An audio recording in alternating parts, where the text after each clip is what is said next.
que tuas bênçãos são derramadas em todos os momentos da nossa existência, que nós possamos ter o coração de gratidão, para te agradecer quanto é bom estarmos aqui. E obrigado, Senhor, por esse serviço espiritual. Que a tua paz permaneça conosco desde sempre, que assim seja.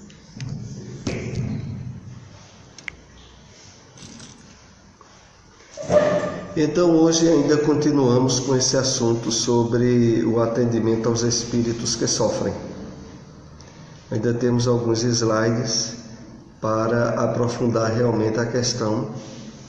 E vamos aqui fazer uma rápida introdução com o tema de Emmanuel, do livro Caminho, Verdade e Vida. Capítulo 116. A terra de agora tem vivido repleta dos que confessam a existência de Deus, negando, porém, através das obras individuais. A doutrina consoladora da sobrevivência e da comunicação entre os habitantes da terra e do infinito, com bases profundas e amplas no Evangelho, floresce entre as criaturas para que o homem seja, nas atividades vulgares, real afirmação do bem que nasce da fé viva. Vamos aqui fazer algumas considerações. Emmanuel começa nos dizendo que a Terra até agora tem vivido repleta dos que confessam a existência de Deus, negando, porém, através das suas obras individuais. É porque, como aqui nós já até tivemos algumas observações compartilhadas, é de que não adianta a pessoa dizer que crê em Deus se ela vive de forma totalmente dissoluta e afastada de qualquer responsabilidade de fundo moral e espiritual. Então, muitas vezes se usa até como argumento, como uma espécie de proteção aparente que estaria tendo por não se dizer ateu ou totalmente descrente da existência de Deus. Então a pessoa acredita em Deus, mas é um Deus que não interfere na sua vida de relação pessoal, nos seus objetivos, na sua maneira de se conduzir. Ou seja, é aquela situação onde a pessoa, na maneira que ela teve em termos de conteúdo religioso, acreditar que é o seguinte: Deus criou o céu e a terra e deixou que o homem aqui se virasse. Daí em diante, as intervenções divinas deixaram de ocorrer. Ora, acreditar em um Deus inativo, passivo, que não participa em termos de intervenções espirituais e reais na vida que nós levamos, é a mesma coisa que não acreditar em Deus. Por isso, Emmanuel faz aqui essas considerações. E a mais importante de todas é quando ele compara esse movimento de comunicação com os mortos, que aqui ele fala a doutrina consoladora da sobrevivência e da comunicação entre a terra e o infinito e a vida espiritual, com bases profundas e amplas no Evangelho. Floresce entre as criaturas, aí está dizendo o seguinte, olha, a causa maior do impacto que a comunicação com os mortos deve ter em nossa vida é comparada àquela que os cristãos primitivos tiveram com a ressurreição de Jesus nos moldes da compreensão daquela época. Então, aquele impacto que os discípulos tiveram em termos de convicção de que a morte não acabava com a vida, através do exemplo de Jesus, é um impacto que deveríamos ter nós, que agora estamos no cristianismo redivivo, que é a doutrina espírita, em relação ao potencial que a comprovação da sobrevivência da alma pelas comunicações mediúnicas deveria ter em nossa vida. Por isso ele diz assim, de que com bases profundas e amplas no Evangelho, floresce entre as criaturas, para que o homem seja nas atividades vulgares, no seu dia a dia, na sua maneira de agir, real afirmação do bem que nasce da fé viva. E até, inclusive, essa expressão fé viva é muito utilizada em diversas mensagens de Emmanuel, porque ele se refere exatamente à atuação nossa no dia a dia com base naquilo que a gente diz acreditar. Por isso a expressão fé viva, que é a situação aonde o conteúdo espiritual que recebemos na doutrina espírita se consubstancia na nossa maneira de viver. Isso é ter fé viva. E é essa que, de fato, objetiva a revelação do Evangelho do Cristo para nós, tanto no cristianismo primitivo, quanto agora no cristianismo redivivo, que é o Espiritismo. Por isso a grande importância desse estudo que estamos tendo, dentre outros que a doutrina espírita revela, do conhecimento dos mecanismos, das atuações e da parceria que pode e deve haver entre o mundo espiritual e o mundo material. Então, o que nós aprendemos com a doutrina espírita não é só a questão de que os espíritos participam, influenciam e muitas vezes determinam acontecimentos no mundo material, como também nós podemos participar, atuar de forma positiva no mundo espiritual. Então, é dois mundos que se influenciam e se ajudam mutuamente, através do que nós aprendemos na comunicabilidade com os mortos. Então, toda a base, toda a estrutura da doutrina espírita é alicerçada no fato de que há intervenções constantes das leis divinas, do próprio Criador, através dos espíritos, alterando, conduzindo e modificando muita coisa que ocorre entre nós encarnados.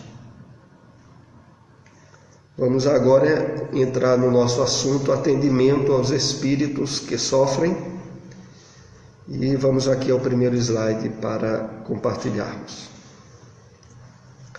Há espíritos sofredores que demonstram manter fortes vinculações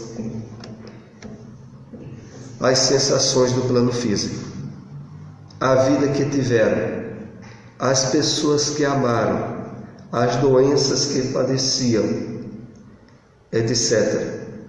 Alguns podem apresentar ideias fixas, criando ideoplastias que prolongam ou agravam o estado de sofrimento, fazendo-os abstrair a realidade em que se encontram. É comum expressar mutilações ou deformidades perispirituais em razão do monoteísmo.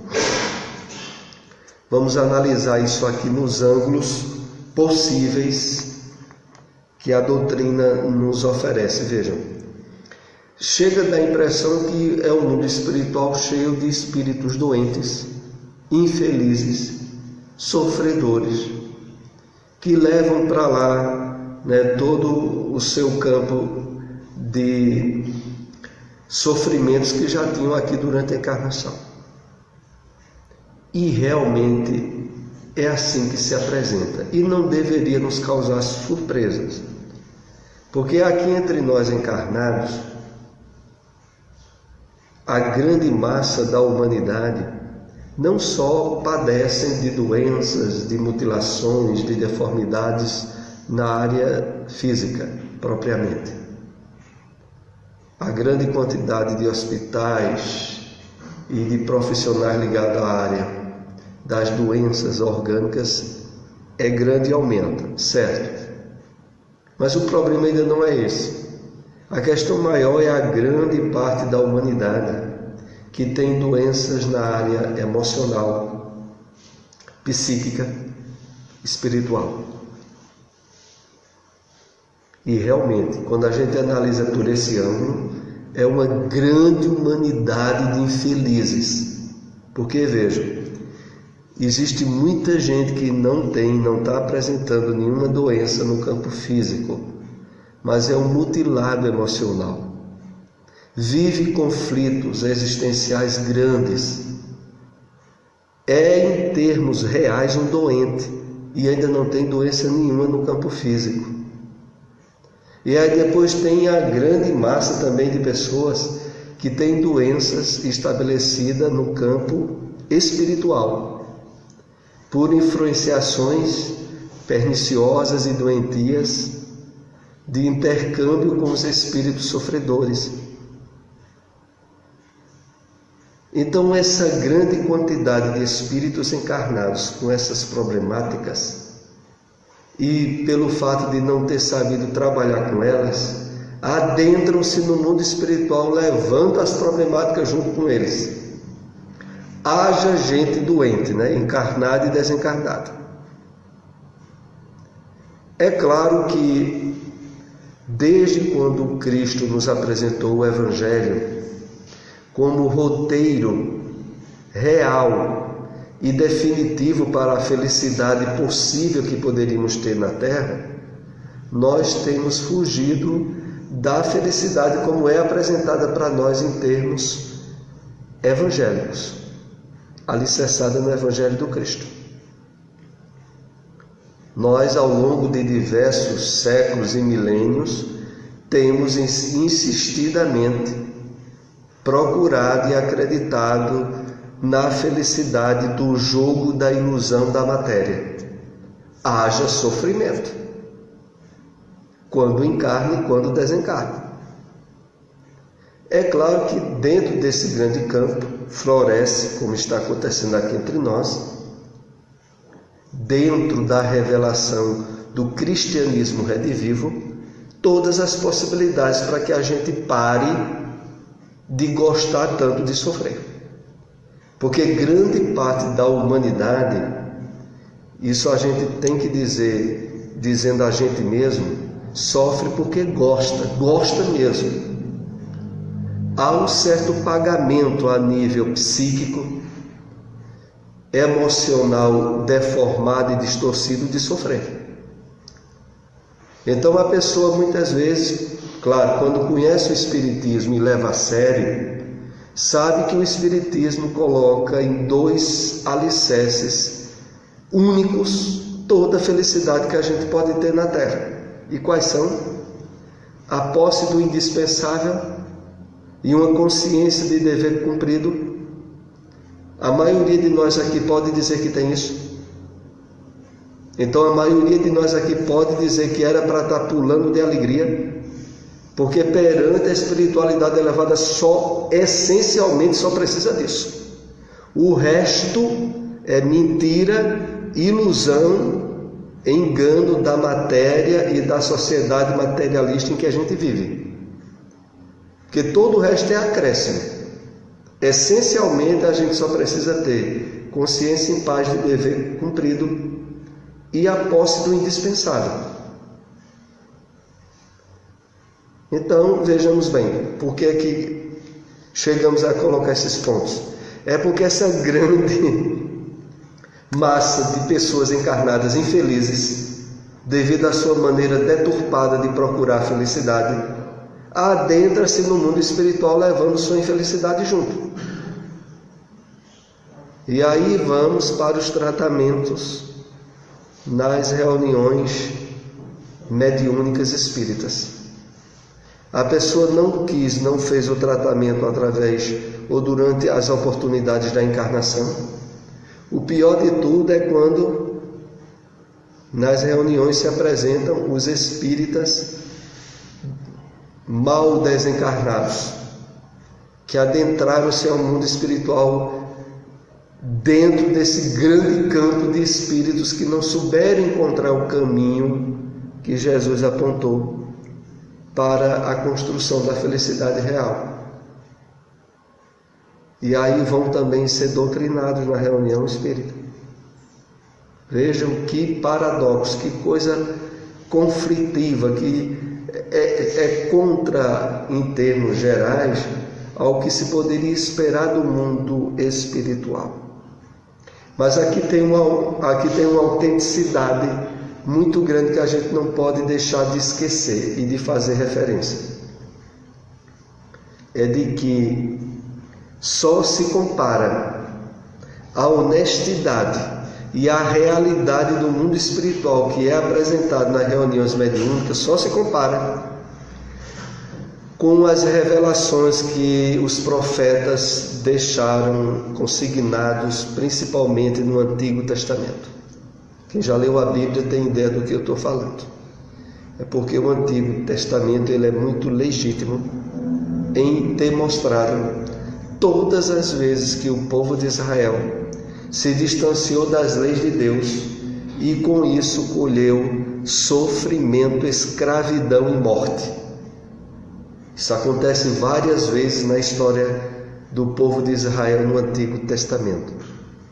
E os livros bíblicos atestam isso como um ponto muito forte para a veracidade da Bíblia, porque esse próprio povo conservou esses livros que mostravam o quanto eles eram brutos, duros e gostavam de sofrer. E agora, na doutrina espírita, através das reuniões mediúnicas e dos bons livros mediúnicos da mediunidade de Francisco Cândido Xavier ou de Divaldo Franco, mostra o quê? Espíritas sofrendo para valer no mundo espiritual. Só o Espiritismo é honesto o suficiente nisso, como a Bíblia é honesta em relação ao povo de Israel. Porque o normal e o que sempre é habitual na história é que o povo conserve consigo boas lembranças e não lembranças que lhes sejam condenatórias. Mas o povo de Israel conservou os livros que mostravam ao longo da história deles o quanto eles eram duros, tinham que sofrer muito para aprender alguma coisa. E agora a gente vê isso no Espiritismo, porque no Espiritismo vem as comunicações mediúnicas mostrarem, a gente comenta até achando um pouco engraçado, mas com muita veracidade e infelizmente com realidade, o quê? Espíritas que não valorizaram devidamente o conteúdo da doutrina e entram no mundo espiritual sofrendo mais do que quem não era espírita. Só o Espiritismo para mostrar isso. Porque como a gente aprende, o Espiritismo não coloca a mãozinha na cabeça de nenhum de seus adeptos. Quem quiser ser bom adepto do Espiritismo, que regace as mangas, faça o máximo do bem que puder, porque se não fizer, prepare. Se fôssemos dizer na linguagem popular, prepare o couro, porque vai sofrer muito, encarnado e desencarnado, porque não participa de uma doutrina que alisa a cabeça dele, dizendo que ele vai ter uma proteção especial. Então isso só se compara à caminhada do povo de Israel, e é o que é relatado nos livros do Antigo Testamento. Então, vamos aqui para mais um slide. Os trabalhadores da mediunidade devem ficar atentos à manifestação de certos espíritos mentirosos e levianos, que costumam semear discórdia e desuniões entre os participantes da reunião, porque, em geral, são hábeis manipuladores de ideias e de sentimentos. Esses espíritos são mais frequentes às reuniões mediúnicas do que se imagina. Então aí começam um dos grandes problemas das reuniões mediúnicas nas instituições espíritas, né? Que é a manifestação e a presença de espíritos mentirosos e levianos, que semeiam discórdias e desuniões entre os participantes da reunião. E a questão maior é que são hábeis manipuladores de ideias e de sentimentos. E é aí onde a gente não deve se surpreender pelo fato de que um dos grandes cantos de separações e divisões, de discórdias entre trabalhadores da doutrina espírita é em relação às atividades dentro da reunião mediúnica. Que coisa, né? Na verdade, devidamente estudada a questão e indo para as reuniões mediúnicas bem preparado, isso era para jamais acontecer. Mas tem acontecido muito, continua acontecendo. Em diversas instituições espíritas, haver os rachas dos trabalhadores na reunião mediúnica, envolvidos em pontos de vista pessoais que se atritam de forma irreconciliável com outros. E quando menos se pensa, de uma dessas divisões dos trabalhadores espíritas nas reuniões mediúnicas surgem centros espíritas novos. Aqui mesmo em nossa cidade, em Caruaru, nós tivemos já várias ocorrências semelhantes a essa. Já tivemos mais de uma instituição espírita que surgiu de divisões de entendimento de trabalhadores nas reuniões mediúnicas. Ainda bem que, normalmente, essas divisões ocorrem a portas fechadas e o que o grande público tem notícia é só do surgimento de mais uma instituição espírita. Normalmente sem ter o conhecimento de que aquela nova instituição surgiu de um racha, de uma divisão inconciliável de trabalhadores da reunião mediúnica, envolvidos, como nós estamos vendo nesse texto, das interferências de espíritos mentirosos e levianos, hábeis em semear discórdia e desuniões entre os participantes da reunião. A questão toda é essa. É porque falta, aqui fazendo uma rápida análise de causas e de possibilidades preventivas, aqui isso não acontece, é que normalmente falta o quê na maioria desses grupos de atividades mediúnicas? O estabelecimento em termos de maior profundidade da virtude da humildade, da confraternização de iguais nas atividades mediúnicas, de ninguém se achar superior ao outro, de não abrir a possibilidade para que ideias e influências espirituais perniciosas passem despercebidas pelo envolvimento do ego, do individualismo e do orgulho de alguns dos participantes, porque isso só acontece quando se dá isso.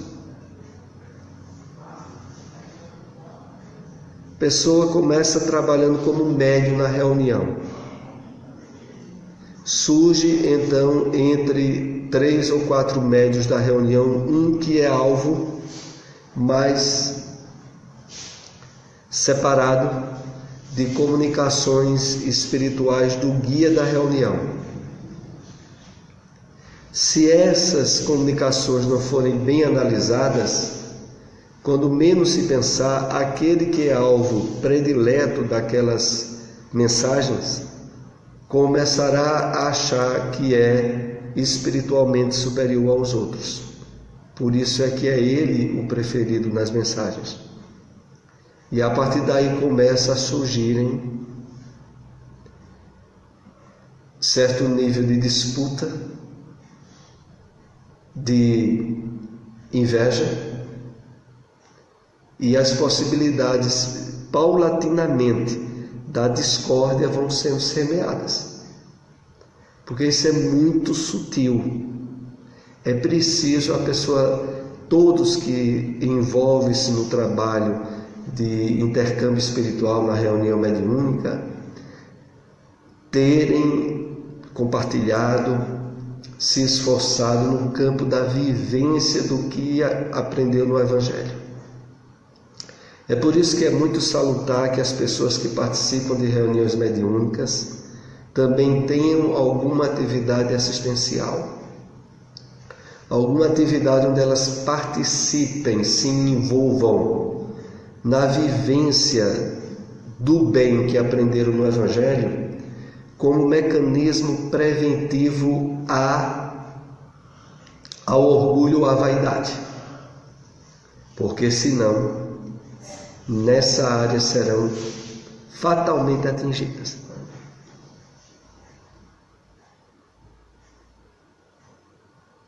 E no final aqui diz: esses espíritos são mais frequentes às reuniões mediúnicas do que se imagina. Então, há uma certa frequência desses espíritos. E é claro que aqui não poderia deixar de surgir a pergunta: oxe, por que é que a reunião mediúnica tem os seus mentores espirituais que conduzem e separam os espíritos que têm necessidade para serem amparados na reunião, e quando olha, surgem espíritos para semear discórdia e conflitos, e quando olha, criar rachas nesses grupos? Por que é que isso se dá? Por que é que não há uma intervenção desses mentores espirituais para impedir que isso aconteça? Eis a pergunta, né? Essa pergunta poderia ficar subtendida. Por que é que permitem? Vejam, o trabalho da reunião mediúnica, como dissemos já desde estudos anteriores, é um trabalho de parceria, de ação conjunta entre os encarnados e mentores, orientadores desencarnados. O trabalho é de parceria, que significa também de crescimento e evolução mútuas. Há, em termos de amparo e de ajuda espiritual, na medida que a gente vai fortalecendo a nossa caminhada, as circunstâncias que deveriam ser positivas de testes e averiguações. Então, quando menos se pensa, entra um espírito para testar o grupo e semear as possibilidades de discórdia, de conflitos que esse grupo teria condições de trabalhar e crescer. Essa é a questão. Nós lembramos aqui, inclusive, aquele episódio muito conhecido da maioria dos espíritas, né? Que se deu, inclusive, com o próprio Francisco Cândido Xavier, que em determinada circunstância foi levado ao constrangimento quando, de entrevistas com repórteres da revista Cruzeiro, que fizeram com ele, a princípio, um trabalho de engano e de engano, tem outra palavra até mais adequada do que engano, que é registrada no livro dos Médiuns. Foi ali um trabalho onde eles mistificaram e enganaram, a princípio, Chico. E isso foi deixado por Emmanuel, porque desde o começo Emmanuel poderia ter advertido ou ter freado antes que o problema fosse adiante, mas ele deixou. E aquilo tem já em algumas entrevistas, comentários de Chico, de que aquilo Emmanuel fez de propósito mesmo, para ser feito em termos de teste de averiguação com Chico. Então, o que eu quero aqui reforçar é que a intromissão de espíritos que jogam médios um contra outro, que criam divisões na reunião mediúnica, eles vêm no nível em que o grupo poderia perceber, detectar e crescer com isso, e não se dividir. É claro que, como as leis divinas até do próprio mal tiram o bem, o fato de permitir que aquela divisão vá avante e favoreça o surgimento de um novo centro espírita em outro lugar, não deixa depois de redundar em algo que poderá possivelmente ser bem positivo, mesmo tendo surgido de uma divisão. Mas é evidente que o objetivo em termos de teste não era que ocasionasse a divisão, mas que os participantes já estivessem suficientemente amadurecidos para crescerem com aquilo. Então, finalizando aqui esse slide em termos de interpretação e tentando contextualizar com a nossa própria vida diária, assim também acontece conosco, individualmente. Na medida em que nós ampliamos o nosso conhecimento, o nosso esclarecimento sobre interferência dos espíritos na nossa vida pessoal, nós também, em termos de testes, temos os períodos avaliativos. Quando menos se pensa, chega um teste. E que, dependendo da vigilância e atenção nossa, nós evitaremos de cair. Então, os testes surgem na ocasião certa. Eu me lembro aqui que eu contei, tem alguns aqui que estavam no estudo lá do Eurípides, mas que também é um episódio que eu acho tão curioso e importante em termos de aviso, que eu vou repetir, que é aquele de como Valdo Vieira, antes de ter abandonado o Espiritismo, ele foi advertido 3 vezes por Chico de que ele estava para cair num teste que iria passar. Porque o que é muito importante aqui a gente sempre lembrar é de que, veja, não há nas leis divinas determinismo para o fracasso, para a traição, para o engano. Todas as atitudes erradas que a gente pode tomar ao longo da nossa vida, havia a probabilidade, não havia o determinismo. Então Chico foi para os Estados Unidos, fazendo aqui, tentando resumir mais a história, e foi com Valdo Vieira, que era um parceiro de livros mediúnicos muito importantes ainda hoje, livros como Sexo e Destino, Mecanismos da Mediunidade, Evolução em 2 Mundos, onde os capítulos pares eram escritos por Chico, os capítulos ímpares eram por Valdo Vieira. E quando eles terminavam de escrever, é que Emmanuel mandava eles juntarem os capítulos que receberam e tinham um livro. E aí, quando Chico vai para um lançamento de um livro dele nos Estados Unidos, em Nova York, Emmanuel diz a Chico: olha, Valdo Vieira vai abandonar o Espiritismo lá nos Estados Unidos.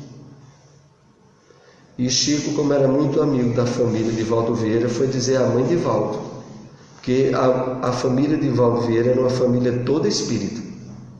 Valdo Vieira nasceu desde os primeiros anos, na infância, juventude espírita, era médium, e além de médium, médico. Se formou em medicina, influenciou muito Chico a sair de Pedro Leopoldo para ir morar em Uberaba, em 59. Foi um dos que serviu de ponte para facilitar a mudança de Chico. E Chico disse a ele, olha, Emmanuel está dizendo que você vai abandonar o espiritismo. Ele disse, vai, tira isso da tua cabeça, isso é coisa da tua cabeça, eu não vou fazer isso nunca.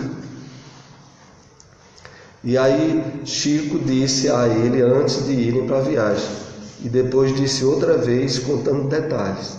Disse, olha, Emmanuel está dizendo que na cerimônia do lançamento do livro vai entrar lá na cerimônia, vejam só, uma loira lindíssima que vai lhe levar para o Japão. E Valdo Vieira dizendo, isso é coisa da tua cabeça, isso não vai acontecer de jeito nenhum. Eu não vou abandonar o espiritismo, não. E aí, vejam, quando estava na cerimônia de lançamento, pois não é que surgiu uma loira lá, que era uma médica. E aí, depois do lançamento, foi conversar com o Valdo Vieira e convenceu o Valdo Vieira que lá no Japão estava havendo uma especialização de cirurgia plástica, que ele teria que ir de imediato.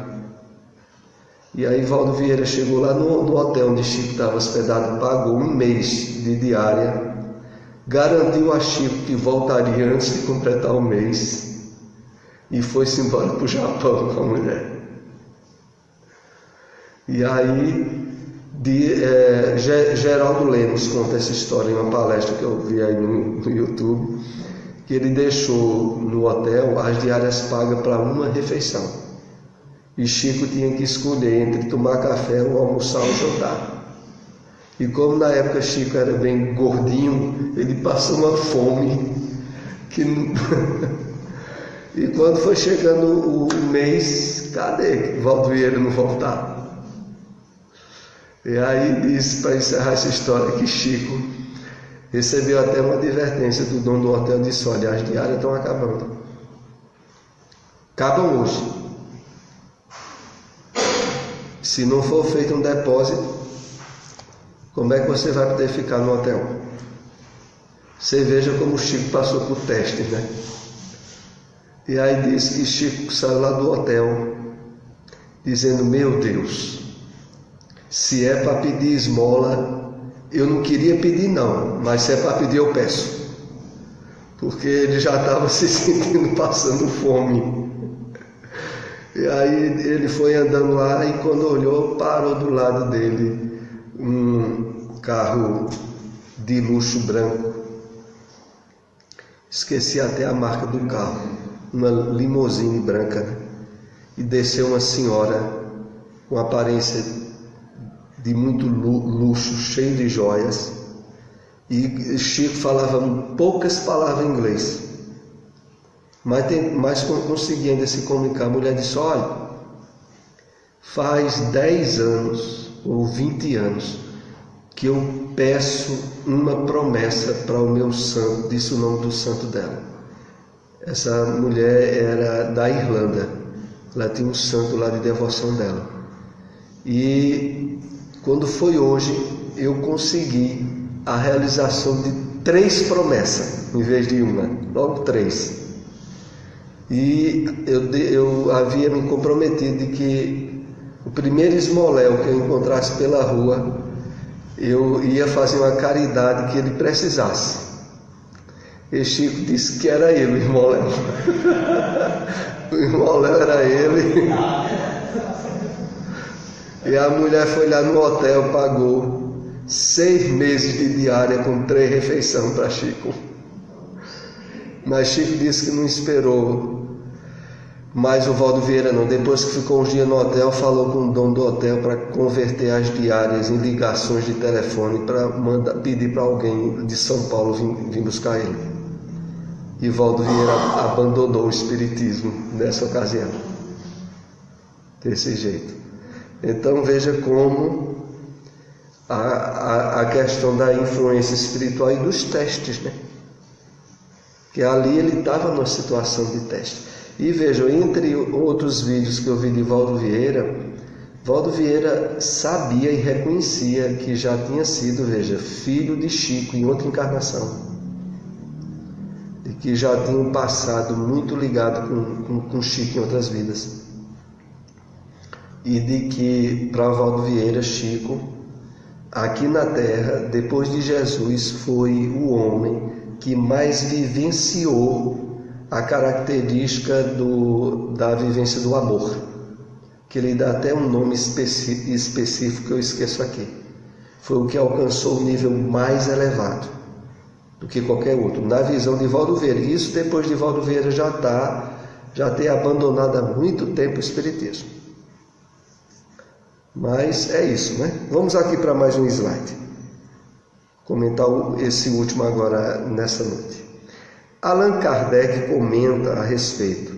São espíritos enganadores, hipócritas, orgulhosos e pseudo-sábios, que passaram da terra para a erraticidade e tomam nomes venerados para, sob a máscara com que se cobrem, facilitarem a aceitação das mais singulares e absurdas ideias. Vejo nesse episódio mesmo que eu citei do Chico tinha dito até a Valdo Vieira assim, dizendo: olha, essa loira, ela é linda por fora, mas por dentro o espírito das trevas. Isso é assim, vai lhe descaminhar. Então, olha, são espíritos enganadores, hipócritas, orgulhosos e pseudo-sábios, que passaram da terra para a erraticidade e tomam nomes venerandos. Então, é claro que todo médium espírita, quando recebe uma mensagem que é assinada por um espírito elevado, ele sabe que tem que ter 2 vezes mais cuidado, não só sobre o conteúdo dessa mensagem, como sobre o tipo de influência que ele pode estar recebendo a partir dali. Porque o que mais leva, de forma quase que infantil, médios na doutrina espírita se afastarem por acharem que se tornaram predileto de algum espírito elevado ou superior, que agora toda vez que manda uma mensagem, assina através dele. E nisso, desde o nome de apóstolos ao próprio nome de Jesus ou Maria, muitos espíritos, muitos médiuns espíritas têm esse tipo de teste. E aí, se o orgulho e a vaidade bater forte, ele diz: opa, pronto, está aberto o campo para divisão. Que coisa, né? Na verdade, facilmente a gente pode dizer assim: mas a pessoa não sabia não já era espírita, não conhecia o Evangelho, não já tinha lido o livro dos médiuns, não. Certo, tinha lido o Evangelho também. Mas a questão delicada aqui é até que ponto tinha levado a sério. E até que ponto aquele espírito que veio dar aquele nome por ele, e sendo um espírito enganador, não teria tido acesso e conhecimento a determinado nome de santo ou de espírito elevado que aquele médium tinha devoção antiga, às vezes até proveniente da própria Igreja Católica. E quando olha, o espírito enganador sabe disso e vai usar justamente aquele nome que o médium já tinha certa veneração. E diz: eu sabia que esse santo me acompanhava há muito tempo. E aí, se alguém for chamar a atenção do médium para alguma parte do conteúdo da mensagem que está incoerente, que vai de encontro ao que ele aprendeu no Espiritismo, ele não acredita. Ele começa a enterrar os pés e começa por aí as divisões também. Então essa é a grande questão. É porque muitas vezes os espíritos sabem de detalhes da nossa vida pessoal e vai usar aquele detalhe para provocar a queda ou desequilíbrio. Pois não, Cleide? Tu quer usar o microfone? Porque senão você vai ter que falar mais alto. Eu falo alto, mas pode ser. Fale mesmo. Como não existe o determinismo, Valdo Vieira foi um médico que falhou no caso. Ele passou por um processo obsessivo, mais ou menos por aí. Ele depois criou uma seita, não foi? Ele criou a projeciologia, Que é uma coisa holística, não é? que é uma redundância do que a gente aprende no Espiritismo como desdobramento.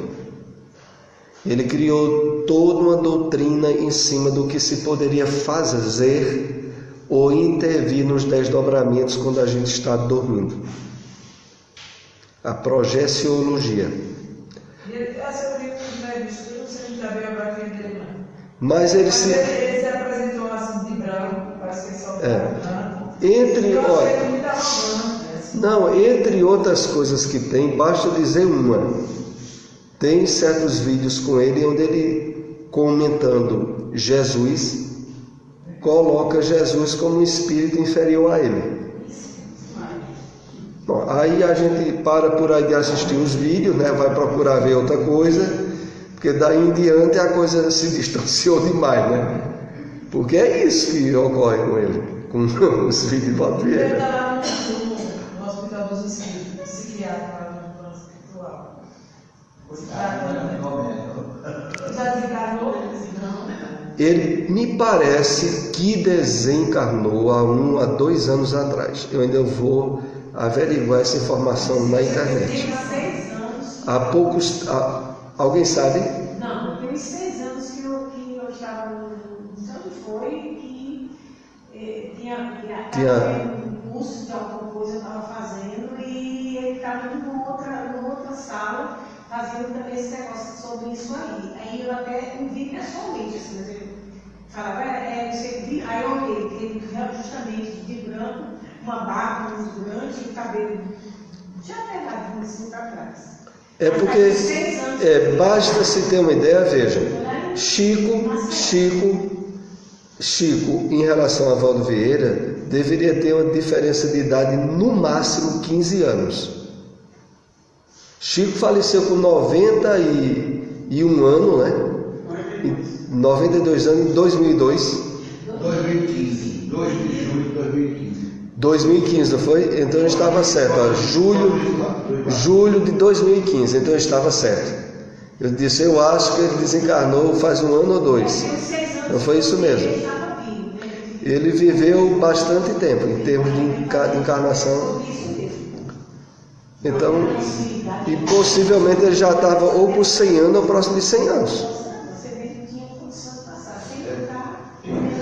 Vê aí. Tem uma palestra dele no YouTube que ele cita Jesus, a grande mentira.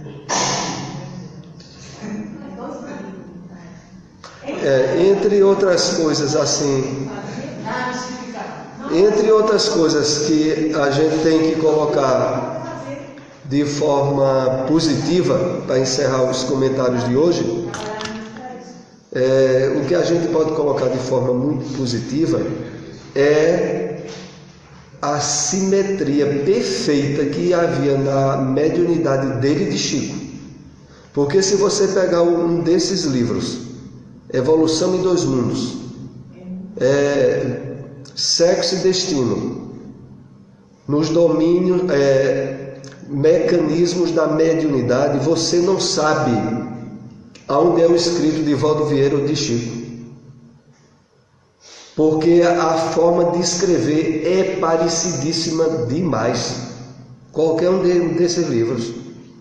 E só a gente que é espírita e sabe da autenticidade disso, é que tem certeza que foi por parte dos dois. Porque quem não é do movimento espírita diz, não, isso foi um médico só. Isso aí foi um médico só, não foi os dois não. E na verdade foi os 2 médios. Ele nasceu em 32. Em 32, né? Chico nasceu em 10, havia uma diferença de 18 anos, né? É isso? Esse ano 32 para 10. Qual? 22 anos. Então ele faleceu com que idade? Uns 90 e poucos anos, né? 2015, ele faleceu com 95 anos. 32. 83 anos, né?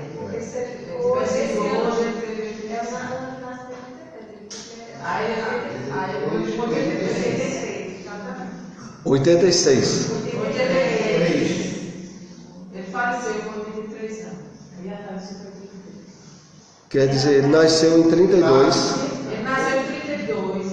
Chico nasceu em 10, diferença de 22 anos. 85 anos esse ano. 85 anos esse ano. Esse ano. Tá. Faleceu com 82. Então veja, o que eu queria deixar aqui em destaque é isso. É que ele tinha uma mediunidade num nível muito elevado. E mesmo assim não deixou de ser vítima de uma artimanha do plano espiritual, né? Uma artimanha a tal ponto de, naquela época, ter sido desviado. Então vamos para a prece de encerramento, né? Vamos parar aqui o estudo nesse slide, porque realmente é importante essa parte aprofundarmos bem. E vamos lembrando que o nosso estudo, próximo estudo nosso, que é de Joana de Ângeles aos domingos, vai ser 2 horas da tarde. Então no próximo domingo o nosso estudo vai ser 2 horas da tarde. Pois não, Tiago? E aí a saída pessoal do evento? Sim, esse evento, Seminário. o outro seminário, que é o mais próximo, que vai haver agora em agosto, não veio nada para cá não, né? Porque agora em agosto nós iremos ter primeiramente o seminário, né? Lá no auditório do shopping. Alguém se lembra? É do lado de Jesus, né? É do lado de Jesus, parece.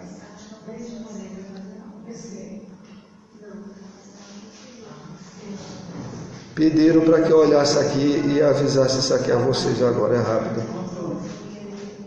Está procurando aí, né? Para ver se. Tô. Pronto, vejam só.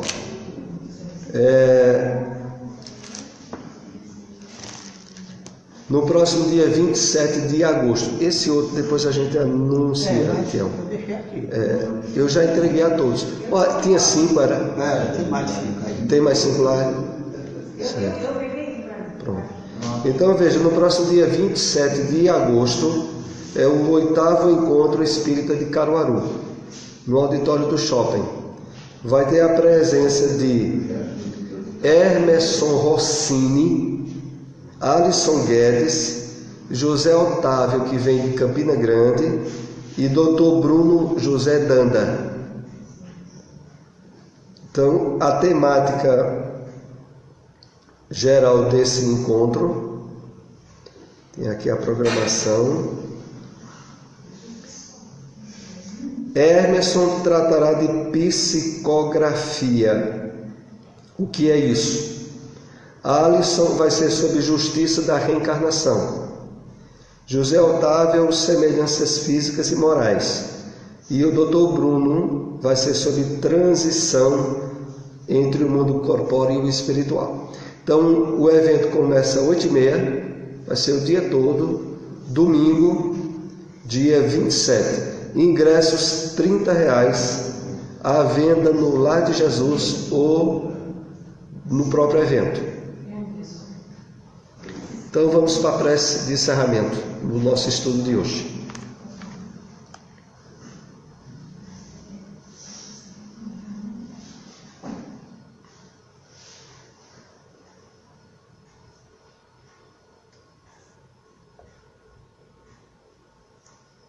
Deixa eu ver aqui outra notícia que me pediram aqui para transmitir.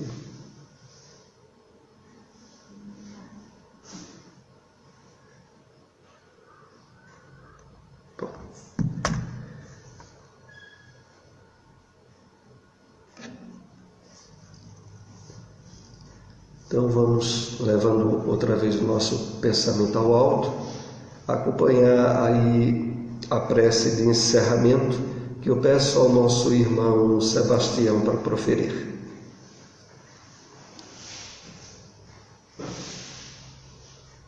Agradecer ao Mestre Jesus pela sua presença de nós, agradecer à espiritualidade divina, trabalhadora, agradecer por ampliarmos os instrumentos e conhecimentos, para que adiante possamos ter uma firmeza, coragem da nossa fé, para que pedir, Pai, que olhe por cada um de nós, cada um de